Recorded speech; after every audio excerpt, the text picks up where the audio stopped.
ভিডিও দেখলাম, কবরে লাশ রাখার পরে ভিতর থেকে লাশের যে আওয়াজ আসতেছে, একজন আলেম এভাবে নিচে কবরে গিয়ে তাকে দোয়া পড়ে পড়ে চেষ্টা করতেছে একটু শান্ত করার। والصراط حق والميزان حق وتطاير الكتب حق وأن الجنة حق والنار حق وأن الساعة آتية لا ريب فيها وأن الله يبعث من في القبور. أفهمت يا عبد الله؟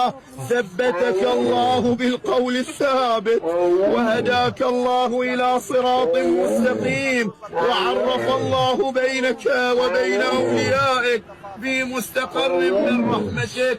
اللهم جاف الأرض عن جنبيه واصعد بروحه إليك ولقه منك برهانا.